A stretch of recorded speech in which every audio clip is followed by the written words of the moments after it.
pair of Punappa and Bhutta clearly feeling let down and dejected at failing to get a rightful place in the quarters despite winning 2 of their 3 matches in their group, much like Japan and Chinese Taipei. The game for the golden team, in fact, caught up with the Indian girls soon after the BWF verdict, and here's, in fact, what really happened, the entire, sort of situation coming down for this truckers.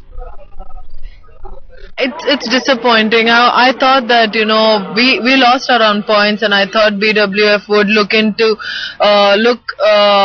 the same way to reinstate the 4 empty spots, but I think they didn't do that. So it's quite disappointing. I don't believe that if somebody else is doing wrong, I do the same thing.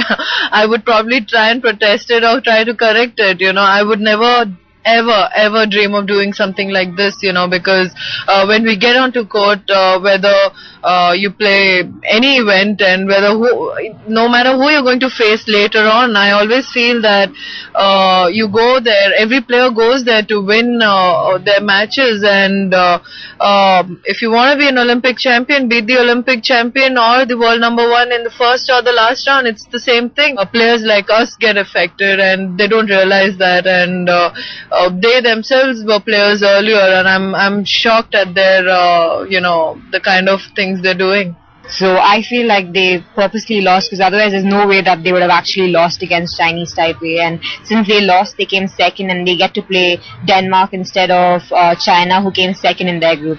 Had Japan topped our group, they would have had to play China. So I don't know, I feel it's quite obvious that Japan would actually lose their match. They made sure that their score was really low, so it was really hard for us to even qualify, because we gave our best. We knew we had to keep the score low, but we're not playing beginners.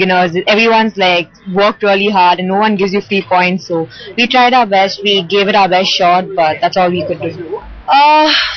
It's absolutely ridiculous. I was very shocked, and it was very heartbreaking when I came to know that after we won also we did not qualify because of somebody else's wrongdoing. It's absolutely absurd to be able to pick and choose whom you want to have your opponent to be, and I don't think it's right at all. If at all they wanted to have a group system, they should have had all the matches simultaneously together, and these are last matches, so that there wouldn't have been a pick and choose kind of situation.